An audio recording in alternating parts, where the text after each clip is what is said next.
Good morning and welcome to the Sports Debate Podcast. It is Saturday morning. I hope you gentlemen are doing good this morning. I'm a little bit sleepy, but that's all right. We'll get through the show. Football season is officially over as far as the playing aspect of it. Of course, you know, there's always the business aspect of it. This weekend is the NBA All-Star games. They had a celebrity one last night. I don't even know who won. I don't pay attention to that stuff anymore. Anyway, but that's going on. But we also have debate questions that are on time. So let me get right to that. Right here. Should the NFL do away with the Rooney Rule? I know we talked about this a little bit before, but I think we didn't talk in depth like we should talk about it. James, I'm going to go with you on this question. Okay. We'll start with James today. Yeah. All right. So the Rooney Rule, should they get rid of it? It's been in place since 2003. Before the Rooney Rule, black head coaches, you can say maybe 2 to 3 per year were there. I mean, we can go all the way back to the inaugural season of the NFL in 1920, where guys were barely in the league. I mean, when we're speaking about specifically the Rooney Rule, meaning hiring of black coaches. But let's not just talk about black coaches. Let's talk about just black athletes that are actually playing the game in the actual league. There were two. There was who was it? Fritz Pollard and Bobby Marshall. And then along a course of couple of decades, you had other players come in and play as well. Kenny Washington, Woody Strode. Woody Strode was an actor, if you don't know who that is, Sergeant Rutledge. Great movie, by the way. And he was also in Spartacus. But a lot of times these guys were dealing with racism that didn't really allow them to play, like Woody Strode. And one of those guys actually was a head coach. Meaning Bobby Marshall was actually a head coach at the time. But for some reason, things just changed. It didn't allow really these guys to really play the game and be great at it, and also to come later to allow them to be, to be head coaches. I mean, obviously the game, most times it's much more effective if you have guys who have had experience at some level of football, who have actually played the game and understand the intricate details that it takes, and to be innovative and creative and manage men, because you understand the game, you understand men in the game. And it doesn't have to, I mean, to me, it doesn't have to be an issue with color, because men understand men. And so, but for some reason, in a league that has 70%, again, has almost always the latter part of, in the Super Bowl era, have had 70% African American men of color in the league. But yet, when it comes to becoming leaders of men, you don't have it. So to me, the Rooney Rule is almost, even if it might not be as effective, like both are, as almost equated to affirmative action, in the real world here, that was in place for the hiring of minorities. And so, but it's ran by a bunch of the NFL is private. So you have guys that's in the league that can pretty much do what they want to do. It's not public. So they have a brand, and they're having issues, particularly with guys like Wilkes and Brian Flores that are going to go public now. They're going to go public with their trial, and the NFL trial, and that could bring a whole bunch of stuff out there. The NFL doesn't want that, because they have a lot of things that could open doors to other things that they probably don't want out and said and put out in public. So, but this is their own doing. Make it fair. Make it fair. I'm not saying that every black head coach is a good coach and every black coach needs to deserve the job, but the numbers just don't add up. It's just way too many guys that have been great in this league that are Hall of Famers. Not saying that they should be head coaches, but I'm just saying there are way too many guys that have played the game that are African American that probably deserve an opportunity to have as head coach more than what we've seen in the league. And I just think that the Rooney Rule should still be in place, but I know my partner next to me is going to say that it's not been effective enough, so maybe it shouldn't be in play. But I think what else do you have? What else can you do besides maybe arbitration or going to court like Brian Flores in order to make some change?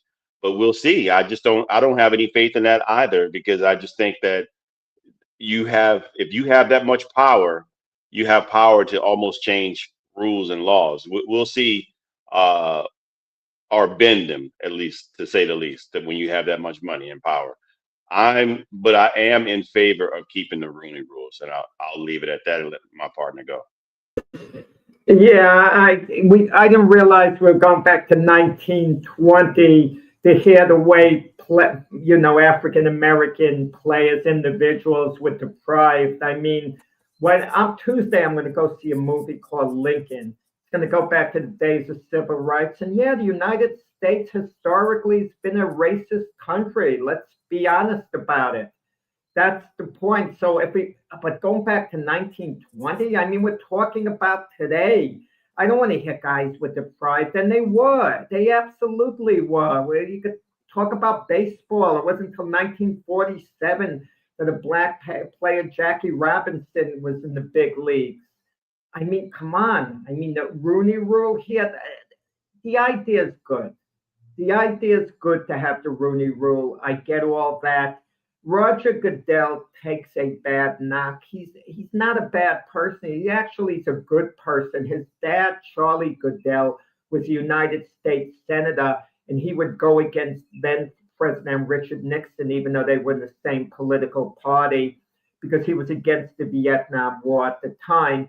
So Roger Goodell probably picked some of that up from his dad. He's the one that set up the open tryout for Colin Kaepernick to get him back into the NFL, but Colin Kaepernick showed a certain arrogance by not going through the workouts, because had he done that, then the owners absolutely would have had no excuse not to allow Colin Kaepernick back in the league. But Colin Kaepernick made it easy for them, for no one to sign him going forward. Look, the Rooney Rule is in the news today because of Brian Flores. Brian Flores is suing 3 teams, okay, along with Steve Wilkes, but we'll get to Steve Wilkes in a moment. Brian Flores is suing the Miami Dolphins for racism, basically. I'm not sure what it's on the legal paper. I'm sure it doesn't say the word, we're suing you for racism. You'll have fancier words than that. Miami Dolphins gave him a job. They gave him a job, and he was coached there 3 years. If they're these blatant racists, the Dolphins, he wouldn't have been hired to begin with. He's suing the New York Giants. The New York Giants GM was Joe Shine, who came from the Buffalo Bills, who was very close with Brian Daboll. Daboll was his guy. So Flores lost out to Daboll, who was the GM's guy. Okay, you can't fault the Giants for that. It was Joe Shine's job to hire the GM. He wanted someone he was very close with. And the Denver Broncos, I'm sympathetic for Brian Flores having to endure that meeting with the Denver Broncos, who had no intention of signing him at all. But the Broncos were forced to go through with the Rooney Rule. They had to hire an African-American candidate. So they happened to meet with Flores, and it was very insulting to Brian Flores to see John Elway like yawning and all. So he's suing the 3 of them. Steve Wilkes being part of the lawsuit? Are you kidding me? Steve Wilkes, he did a lousy job as a head coach in a couple of places. And he won a few games with the Panthers one year. They went 5-4, because, it's just people like Sonia, who's a Panther fan, was getting all excited. So Steve Wilkes then goes to the 49ers. He gets fired as the offensive coordinator by one of the most respected coaches in the NFL, Coach McVay. Then he goes to the New York Jets, and he gets fired in season by Aaron Glenn, who, by the way, happens to be black. And Steve Wilkes was his guy, but had to fire him. So Steve Wilkes is suing the NFL over his inability to get a head coaching job? I mean, are you kidding me? Come on. I mean, let's get off this. I hate the argument 70% of the players are black, because I'm countering, as a devil's advocate, mind you, that what percentage of fans who pay for tickets and support the NFL economically are white? I don't use that argument. So please don't give me the argument 70% of the players are black. How many GMs are black? The Giants had an African-American GM, Jerry Reese. Okay, so, I mean, Jerry Jones I got a problem with. His maybe old school mentality, which I don't like. He hasn't seriously considered a black head coach, maybe because he doesn't like the repercussions if he has to fire someone. He doesn't like the blowback, but I get a feeling Jerry is old school in a negative way, even though he's been very supportive of his alumni, of African-American players. He's been very nice to them in that regard. You still want someone in a leadership position. And the Rooney Rule, the concept is good, but the bottom line is this: can we force owners to hire someone? I mean, at the end of the day, it's their team. They're going to hire who they want to hire. This year looks bad because certain coaches will let go. If Mike Tomlin makes himself available, he's going to get a job at the snap of a finger. Myself, if Brian Flores, if I owned the Jets, if Brian Flores wasn't suing 3 teams, I would hire him immediately. I mean, there's a guy who's was a good head coach, is going to be a good head coach again. Okay? And it's one of these things that looks embarrassing on the surface. I got to admit that, the amount of African-American head coaches, but you can't force someone to hire someone they don't want to hire if they have their own people in place, like the Buffalo Bills. They had Joe Brady in place, for example. So that's the guy they wanted to hire. How can you tell them to hire someone else? I think the Rooney Rule, the concept is good. And I think there are injustices that have to be corrected, but you can't force it on people. The Rooney Rule is outdated. We should just go away with it. And I think the owners need to meet with one another when they have their big spring meetings or whatever.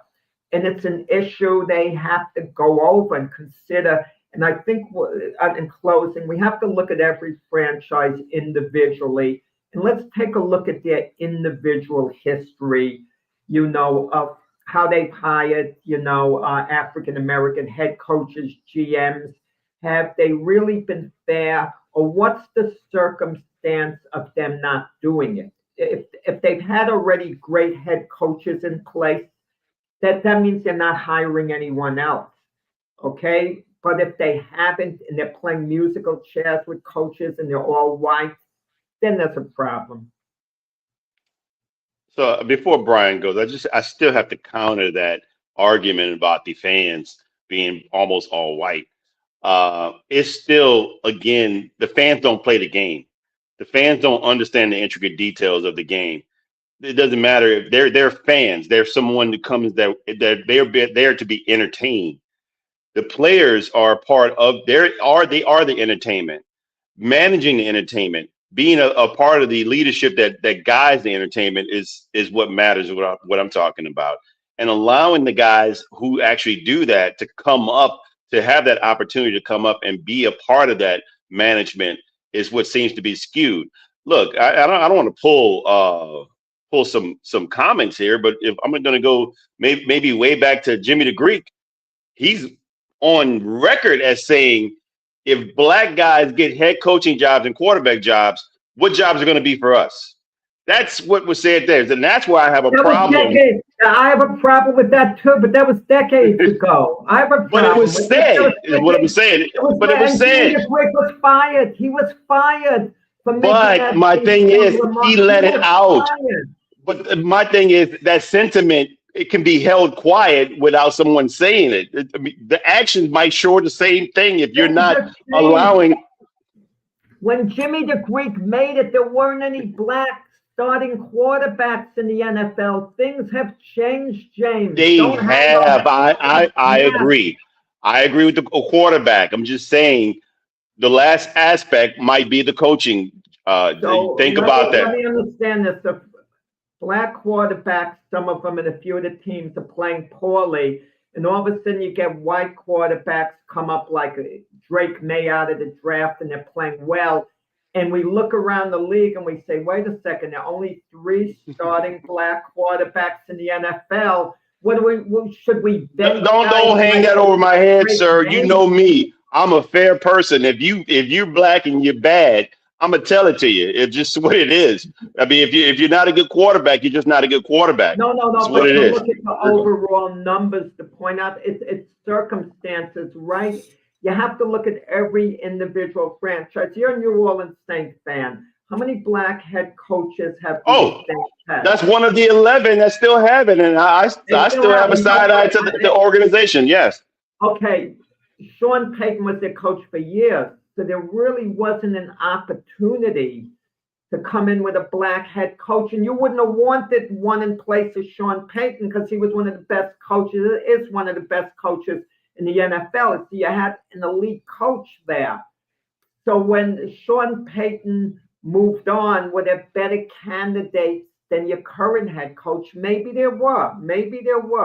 And if I was an owner and if it came down between a white and black coach and it was all even, I would hire the black coach. This is me to try to correct some type of historical injustice.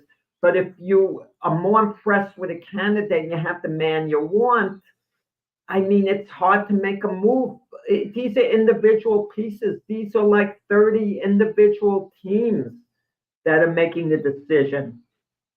Fair enough. I will say 32. Yeah, 32. And look, I think that, I mean, we can agree to disagree. I just think that the numbers are just not, they're just not there. I mean, it was 18% with the Rooney Rule. Let's put it that way. It was 18%. Just the numbers are just not there. And it's really hard to argue that some other coaches are not being some candidates. I mean, you have some guys that like say, for instance, like with the Saints, you mentioned the Saints. Dennis Allen, not a good head coach, has a record of not being a good head coach. Does he deserve an opportunity? Sure. Everybody deserves a second chance. But you don't see many of the other, the guys with the brown skin getting the first chance. Marcus Freeman, if he wanted to leave Notre Dame, he would get a job easily. Yeah. He would get a job easily. I think my point is you have to look at the individual teams. Is there a reason they haven't hired a black head coach? And I would study that. The Lions had Jim Caldwell. He was successful. Why the heck was he fired? He had a winning record, and the guys before and after him, it took the Lions a while to duplicate his success. Now that baffled me. And this is where we can let Brian add in on that because he has more experience in that regard. No, I mean we have a black GM, and we've had black GMs actually through the course of Lions history as far back as I think when we got what's his face. He's a GM for the Dolphins now. He was for the Cleveland Browns last year. But anyway, we got him like in 2000, I want to say in the teens somewhere around there. I'm not really sure. But we've had black GMs, black head coaches. Caldwell was a really good coach. He was a good coach. I wouldn't say a really good coach, but he was a good coach. He got us to the playoffs quite a few times. Well, he got the coach to the Super Bowl. Don't forget that. The coach in Baltimore. He helped Baltimore get there as well. But in regards to this is never going to change because, first of all, the thinking of this country, it's an institution, and if the institution is teaching a certain way, the institution is not going to change unless you throw a wrench into the whole situation. which to me would be somebody black owning a team. Because once you do that, that starts opening a whole bunch of doors. Okay. Because once you have a black owner, and then if they do a very good job, of course, you have to be successful. And this goes to a lot of things that you don't understand as a person, a non-colored person, because, those opportunities are already afforded for you. Well, black people have to work twice as hard to get to because they got to be successful at it too, so they can put their foot into the sand and mold it. You know what I'm saying? And then when that person does that, then another person will show up, then another, and then another, and in that way, it'll institute into the program. And that's not happening with the NFL. There's no black owners, so unless black owners are prevalent, you're not going to get a lot of black head coaches because we still have institutional racism. Brian, I get cut in. Let me cut in. Let's talk reality. Because of the blatant racism this country has shown going back to the days of slavery, which still have an effect today because the African American person has had to play catch up, and it's virtually impossible to catch up all the way. There are no black owners on the horizon. So you're not all of a sudden going to get black owners because of the racism that afforded the lack of opportunities that are having a major impact still today.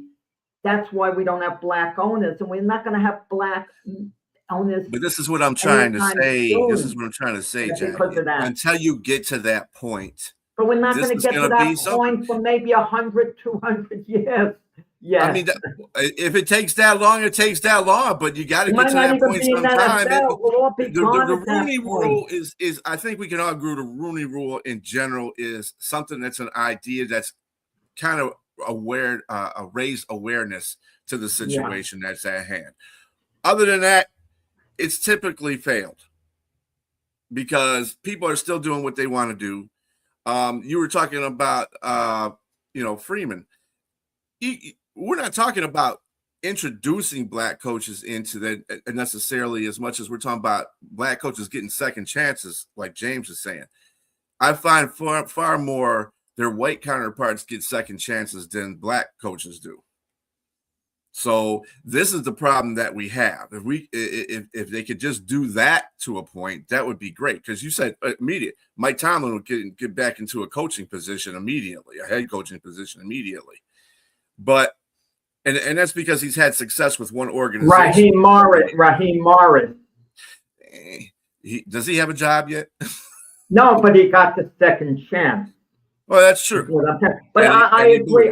You make a good point. A white head coach is more likely to get a second chance than a black head coach. Mm-hmm. That's food for thought. Yeah, I mean, again, you want to kind of put aside the whole black ownership of a team, but really that's the only way that's going to cause an effect. I mean, if you look at anywhere, black folks around this country want to have black ownership.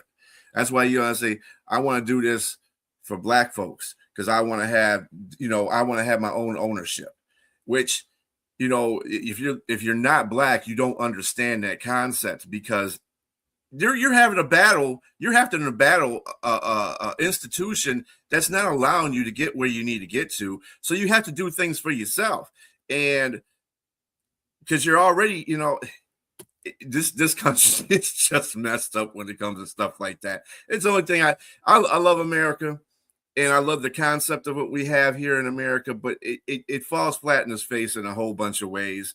It's just ridiculous of the things that people of color have to go through in this country, period. And this is about everybody. And this is a concept that we have lost over generations, years, centuries, and everything about this country. So until that gets fixed too, unfortunately, I can't see I hope my grandkids are better, but with it.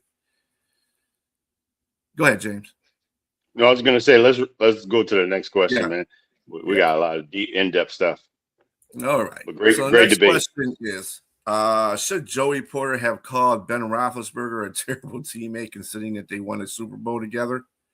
I'm going with you on this one, Jack. Yeah, because Ben Roethlisberger was, but the difference between him and the Terrell Owens, and this is what James and myself have gotten into friendly debate before, is Roethlisberger, as horrendous a teammate as he was, he's a Hall of Famer because he won. Terrell Owens didn't win. Okay?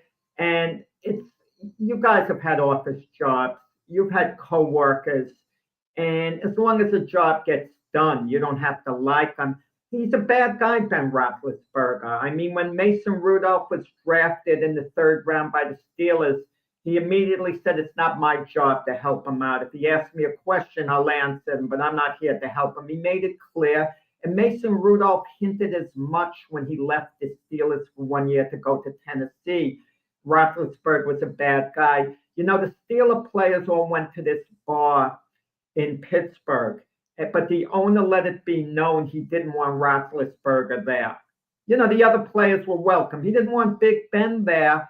And imagine that. Big Ben's the big star, and he was basically banned from there. The owner let it be known. He's a bad guy. He had certain stories about being abusive to women and this and that, and just not a good guy. Now, they won a Super Bowl, Joey Porter with Ben Roethlisberger. So you would think there would be warm feelings. How many other players have really ripped into their quarterbacks as being a bad person? And who's come to Ben's defense in the interim? Since Joey Porter made that remark, no one has stepped forward and said, no, Joey shouldn't say that. And they've defended Ben. He's, great quarterback, lousy teammate from a lot of the reports. And, sometimes a quarterback has to be extra tough in the huddle. All quarterbacks have their own style. I get that. Sometimes you have to chew players out to get the best out of them.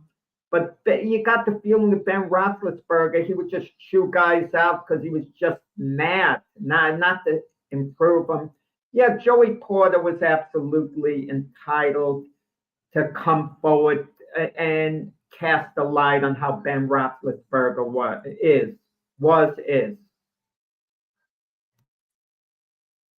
Go ahead, Jay.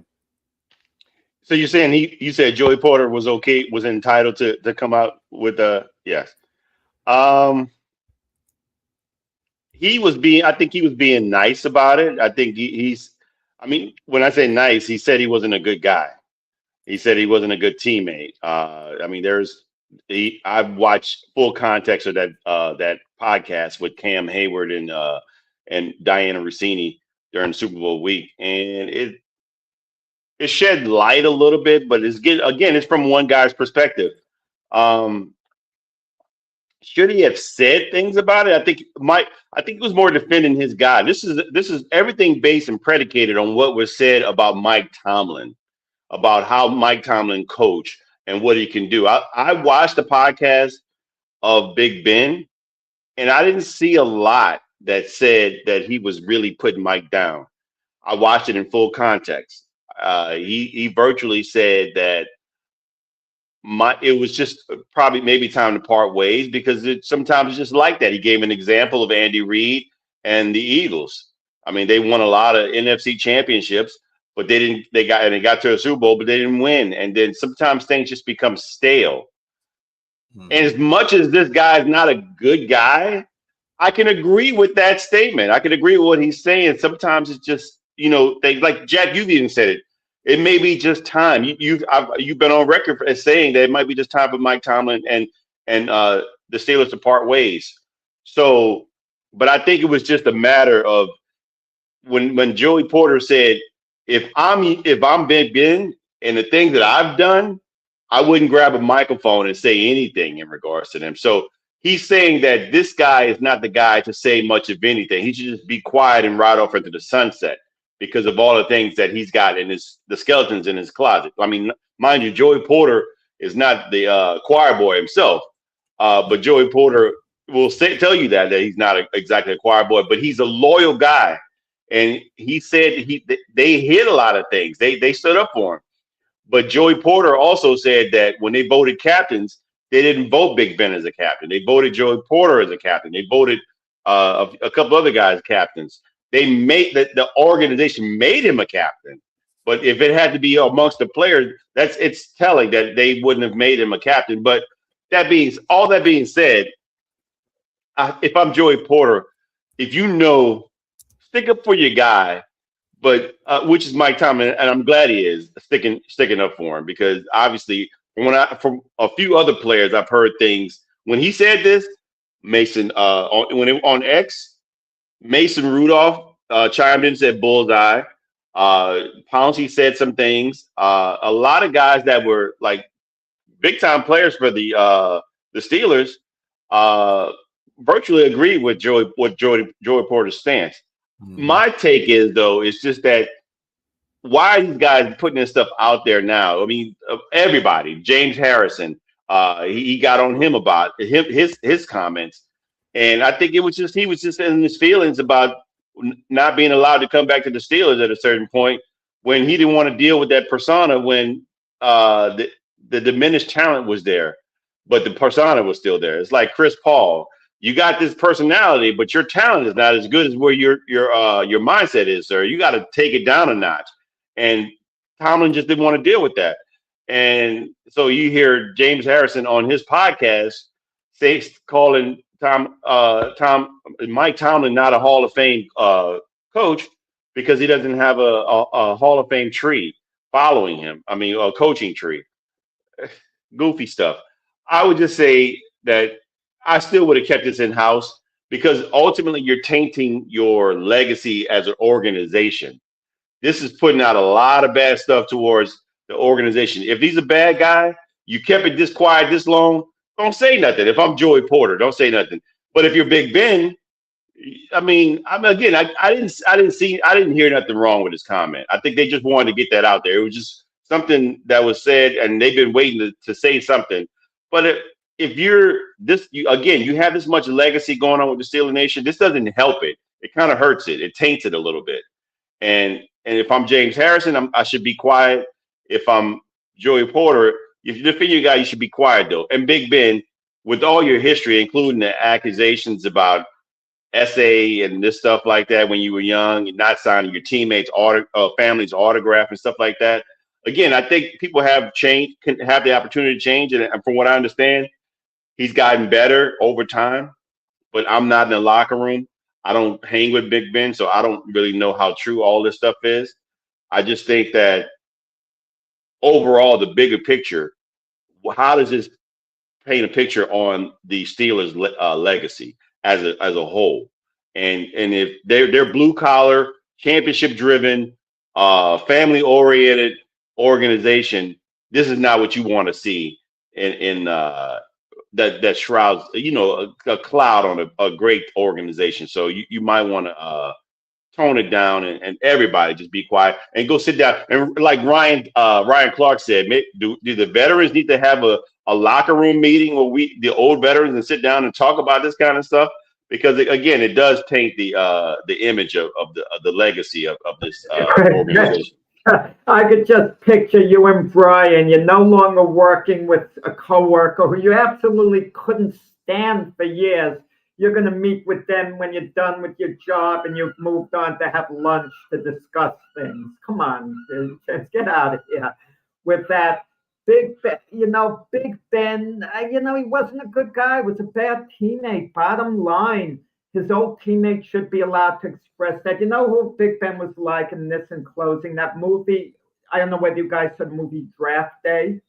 Remember the quarterback, Bo Callahan, when none of the players went to his birthday party? That's Big Ben. When he was playing for the Steelers, he could have a birthday party and his teammates wouldn't show up. Big Ben and Bo Callahan.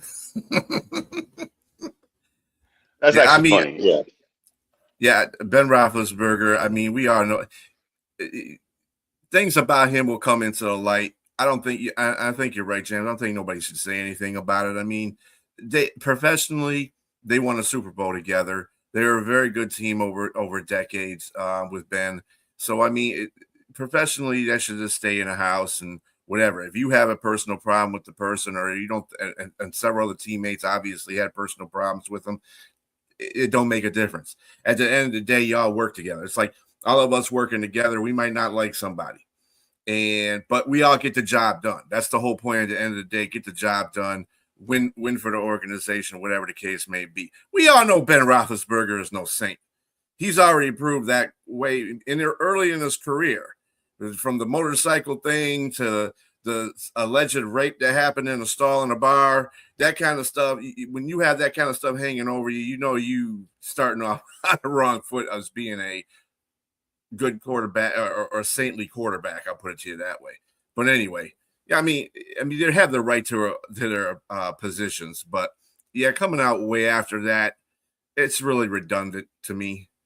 They should have never said anything about it. It is what it is, and like I said, what comes from the dark will go into the light. So whatever Ben Roethlisberger did in light, it'll come back out, but not by just don't do it by teammates. That's all. Anyway. All right, now I'm going to butcher some names here. All right, Olympics are here. Everybody should know that. If you don't and you've been hiding under a rock or something like that in sports, then whatever. Ukrainian athlete, Vladislav Herikevich. I had it right. I was doing this name and I had it right. It sounds like Haraskevich. Haraskevich was not allowed to participate in the Winter Olympics because he insisted on wearing a helmet honoring war dead in his country. Should he have been allowed? Now, let me also tell you something about the Olympics. Russia has been banned from the Olympics because of their point on the war with Ukraine. So go ahead, Jack. Yeah, as sympathetic as I am, and so I don't butcher the last name, I'm going to use the term Ukrainian athlete. You can't allow it. You just can't allow any symbol. Listen, I'll go back to 1968. Retroactively, I like what John Carlos and Tommy Smith did. I mean, those are guys who win Olympic medals, then they'll go somewhere and not be allowed to get a haircut and have to move on. They won't be allowed to stop off at any diner they want and have to move on. So retroactively, I love what those guys did. But you're looking today, there's so many countries that have things wrong with them that people are going to want to object to. And it starts here in the United States, right or wrong. I'm not passing judgment. People are going to want to have protests. You can't do it when you're representing a country. You just can't do it. And you can't do it on the Olympic stage. Imagine you win a medal. There are other medalists on the podium with you. You're taking away a little of their moment by having a protest. You just can't do it. And the Olympic Committee tried to work out something with the Ukrainian athletes. They really did. They said, look, as soon as you get off the podium, you could wear it. You could wear it in this situation, that situation. They worked hard to get a compromise, but the Ukrainian athlete was so dug into doing it his own way. As much as I admire him, I also feel for him because he deprived himself in a sense of participating in the Olympics. And this was a case where the Olympic organizers, they were heartbroken. They couldn't allow it to continue. Once you set a precedent, where do you draw the line? It's very hard to draw the line. Then the next athlete's going to say, well, he did this. I'm doing something close to what he did. To me, you can't allow it. As painful as it is for me to say, the Olympic Committee, they made the correct decision, as heartbreaking as it is. Of course, I'm going to go against what Jack says. That's just the nature of our relationship. We have to go against each other. I just think that this is a situation, you got to look at history. I mean, again, Jack just saying, James, why are we going all the way back in time? I mean, I got a DeLorean, sir. I travel back in time. I got to go all the way back in time.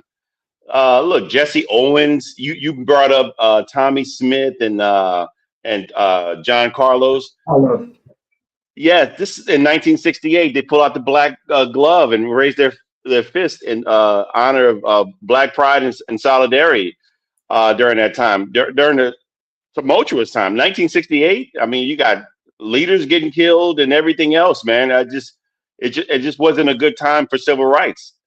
Sometimes I think where this gentleman Vladislav Horashkovich, however you say his name, he's That's it. young and inexperienced. Somebody gave him somebody. You'll I don't win know the if they gave debate him. just by being able to pronounce his name, by the way. I would thank you. I appreciate that. Yeah. Well, let's go into some more uh, defining points here. I think that he made his mistake by not doing what these other people did. They knew the moment. They knew the moment when to shine. They knew that the International Olympic Committee wasn't going to allow them to do what they do. But that you find the moment and pay the consequences later. Those guys paid their consequences. They had a hard time in life after what they've done in John Carlos and Tommy Smith. And even an Australian, the guy that the silver medalist had a problem as well because they all wore the badge for human rights on their jackets, and so that was a big problem for him too as well. People don't even talk about that. But Jesse Owens during 1936 Olympics, just being black and going up against the Aryan nation ideology with Hitler and saying that Aryan supremacy was what was the issue.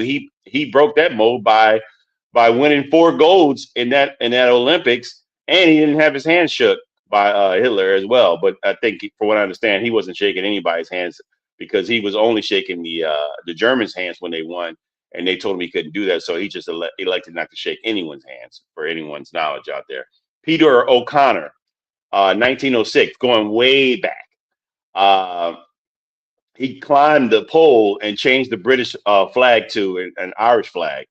And so his attempt to go against the United Kingdom and the British rule, and saying that he was British, and which he felt he wasn't. He was Irish.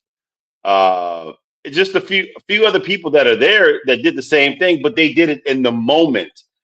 Had he just worn his helmet, maybe at the time when he felt like he had a potential to win, or he could have or got a medal, he could have just worn it at that time, and then he got disqualified. But like you said, I have to agree with you, Jack. In this one thing, they tried to compromise with him. They told him he can wear it during training. He can wear it during training, and he can also wear it after his competition was done, but he couldn't wear it during. I don't know. That's maybe a young person, bullheaded, just want to do what you want to do.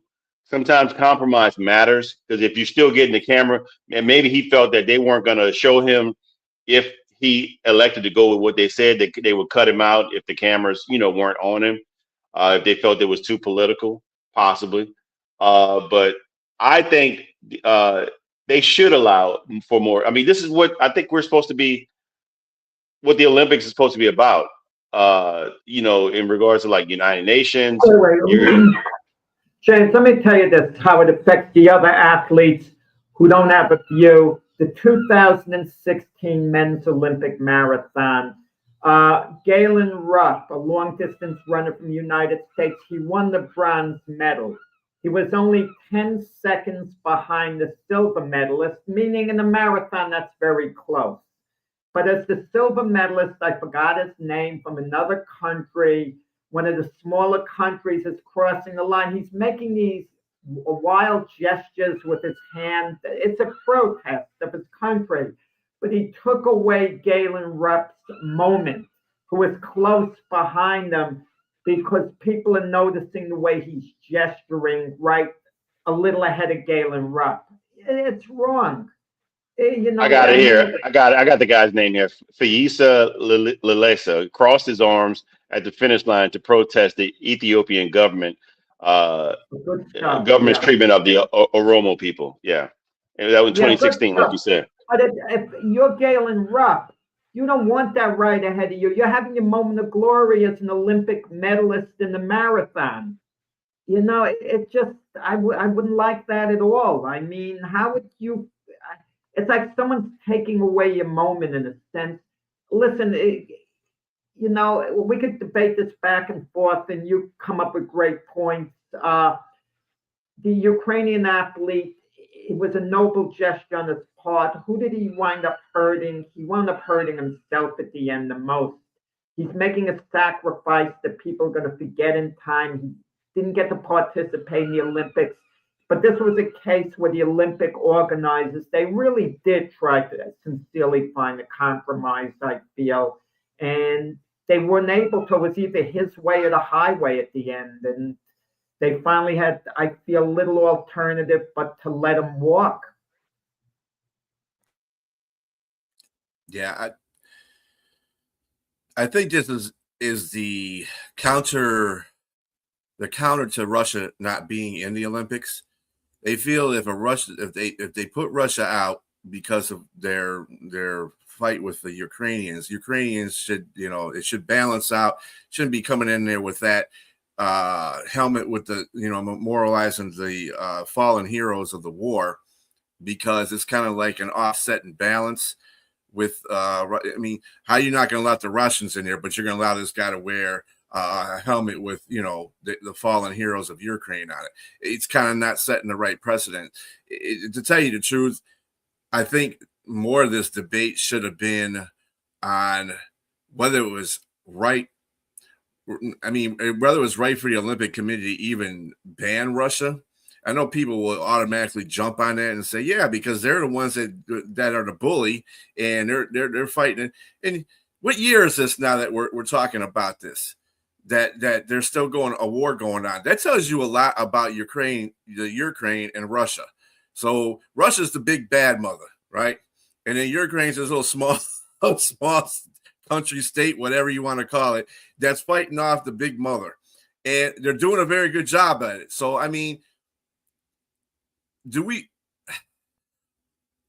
Russia has been a problem in the Olympics for a long period of time, whether they were communist, Democrat, whatever they are now. I don't know what the exact tone is for their country now, but they've always been a problem with the Olympics. They've always got something that they do that people don't like because they're communists, whatever the crap may be. But taking them out of the Olympics, I think, hurt the Olympics a little bit because, and I'm not saying what they're doing is right either. I'm not by any saying Russia should, everybody should be like, oh yeah, Russia's great because they're fighting. No, I'm not saying that. It's just that I think the Olympics need to be separated from politics, period, altogether. And I think that's the problem that we have with sports. We always, and eventually comes in there, people say, yeah, politics are in sports all the time. It don't have to be. It don't have to be. There's certain things that just can be abolished, period. But it's not. But anyway. All right, let's see. Last but not least, should the Philadelphia Eagles trade A.J. Brown or continue to run it back with him? James. So there's been some history with A.J. Brown, the coaching staff, the organization, and particularly the quarterback.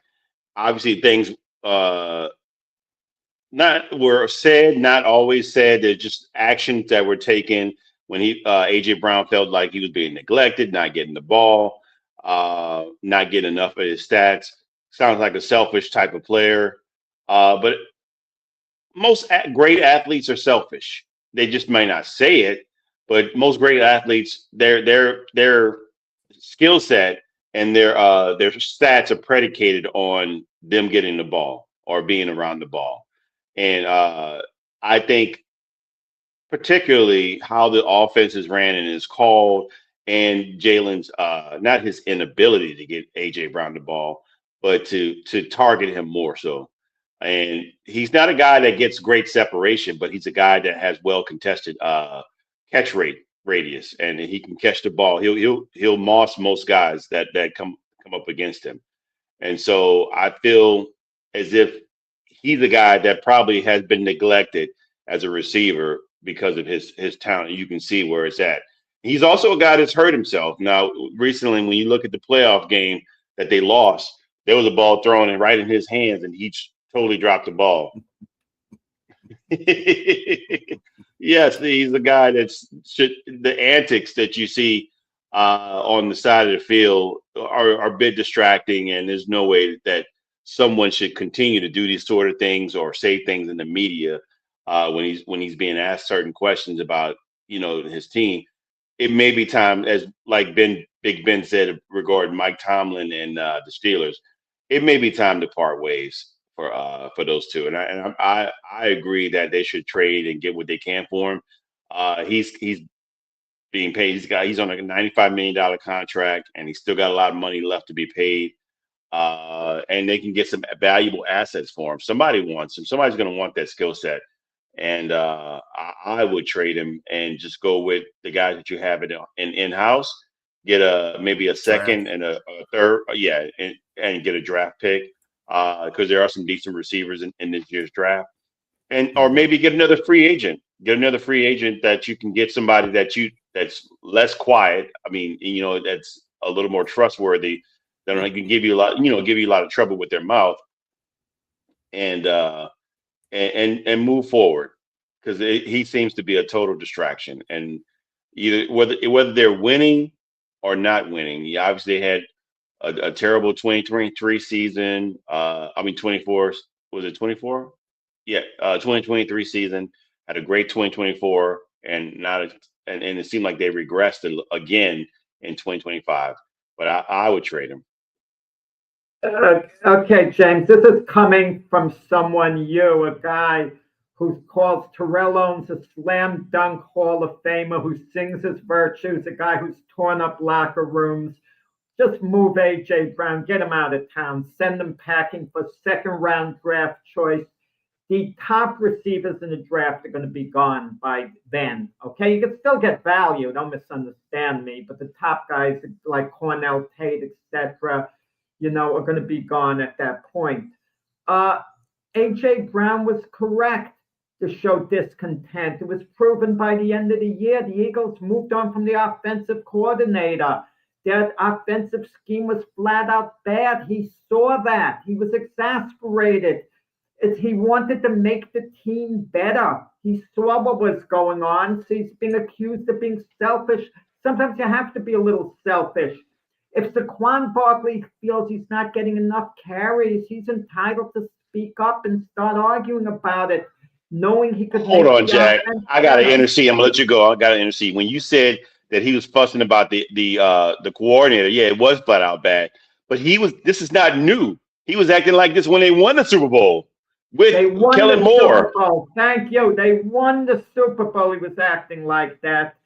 Good thing he was acting like that. That contributed to them winning the Super Bowl. Thank you. You should speak up. You want to make the team better. Look, A.J. Brown's bottom line is this. I don't have to talk that long on this. I could turn it over to Brian. A.J. Brown is a terrific receiver. You want to focus that he dropped the pass, okay, that he should have caught. Okay, fine. But he's a terrific receiver. Nick Sirianni claims, I love A.J. Brown. Either Nick Sirianni is a liar and a phony, or he's telling the truth when you make a remark like that. You really love A.J. Brown. Liar and phony. You have a great relationship with him, like you say. You keep him on your team. You work it out because he's an elite receiver. If you don't have a great relationship with him, keep your mouth shut. Be diplomatic. But don't say you love the guy and you have an excellent relationship with him. Use other words. A.J. Brown's one of these great receivers. When you have a guy like that, you don't move on from him unless you could get similar value in return. And the Eagles probably wouldn't get similar value in return. We saw what Devontae Adams meant for the Rams. A.J. Brown could mean that for the Eagles next year and has meant that for the Eagles. What I had to say to the A.J. Brown thing is, when you're doing well and you're being productive on the field, things can be overlooked, like your sideline antics. But this is neither what A.J. Brown is doing right now. He's not producing. He's been producing and spatula, like when they won the Super Bowl, he was producing. I mean, in the Super Bowl, he did really well because they were passing, because they stopped the run. So, and Hurts and him are not in the same page either. And that's been going on for the last, the amount of time they've had A.J. Brown. Those two just don't get along professionally. They don't get along professionally. So they're not on the same page. there's got to be a change somewhere, and I definitely tell you they're not going to change the quarterback. It's going to be the receiver that pays the price on that, because receivers in this league, whether they're great or not, are a dime a dozen compared to good quarterbacks in this league. So I would say that they would trade AJ because he needs different pastures. He does. He needs to go somewhere and start over again. Usually players, we say that a lot. It's a cliche thing, but you know what? You see players 9 times, well, I would say about 7 times out of 10, those players that go on to different teams do better, at least in their first year with them, because it's a clean slate. So, I mean, AJ Brown just needs to go. They should trade him and get something for him, like James said. They should try to get some draft picks or get a receiver that's, I wouldn't say equivalent to him, because they probably won't be able to do that, but get somebody that's going to be like a Mac Hollins or something like that, somebody that's going to be out there and do their job. AJ Brown gets known for dropping passes because he didn't get the ball that much this year. So you saw more of his mistakes than you saw of anything that he really did, because he didn't get an opportunity to get the ball that much. And that's on the offensive coordinator too. Obviously, he's not around anymore. So it is what it is. Like I said, it's just time. It's just time for him to go, move on, and get to a different team. Keep his career going. I mean, it happens with Devontae Adams, and he was with your boy Jack, Aaron Rodgers, and didn't do. And let me say this. Reference back to the T.O. comment, sir. T.O. deserved to be traded away from the teams that he's done, because he did cause those problems in the locker room, but it still doesn't deter from the fact that he still produced on the field and still deserved the first ballot Hall of Fame. Yeah, I get what you're saying, James, but then you can't use another argument as far as leadership and tangibles helping the team. You can't use that argument to build a player up. The Giants had a great linebacker when they won the Super Bowl, and Harry Carson. But what did people talk about? The leadership he provided. That gave him the boost and made him a Hall of Famer, pushed him over the top. His actual play on the field was excellent, but the perception in making him a Hall of Famer was his leadership, that he was really the leader of that defense, not LT. So you can't have it both ways. That's my argument. I mean, T.O. should be in a Hall of Fame. I couldn't. T.O. is a great receiver, Mm-hmm. a great receiver, arguably one of the best ever, but he hurt teams like A.J. Brown. Is he hurting the Eagles by being on them? Even if he produces on the field, you can hurt a team, and that should be taken into account. Yeah, I think, he just needs better pastures. That's all. Well, this will conclude our broadcasting day as far as this show is concerned. Great questions, Jack. Jack's always good for the debate questions. I did butcher. I was playing devil's advocate on the first question about the Rooney Rule with the fans in attendance. I said I was playing devil's advocate. Mm-hmm. I'm just setting up an argument. I mean, just talking, to debate the issue. I don't like the 70% black player thing. It's an injustice, the lack of black head coaches in the NFL, but I don't like that used as a building block, that particular statistic. I don't go for that one stat, so that I was trying to counter that one stat by playing devil's advocate, but it is a major problem that, that the NFL has, but the Rooney Rule is not solving it. That's the thing.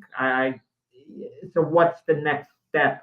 You just got to sit down with the owners, and the owners have to have open discussions about it, maybe leadership council, because they're going to hire owners at the end of the day who they want anyway. And you hope they do make the right choices, whatever it is. Well, that's the whole problem with the NFL is the owners themselves. You got a lot of good old boys in there, and that's not going to change until either they pass away and somebody in their place becomes more retroactive in how to hire. No, some of the 11 owners, 11 teams. those are the ones I would kind of address first. What is the reason you have it? And explore the reason. Some might have a very good reason, like having Sean Payton. Some won't have a good reason. Just a good old boy, never meaning no harm. No Dukes of Hazzard, really. Anyway, all right, folks, we are out of here. You have yourself a great rest of your Saturday. Again, join us tomorrow at 8 a.m. for the Sunday Morning Sports Show with me, Jack, James, and Keith. Everybody, toodaloo. Peace out.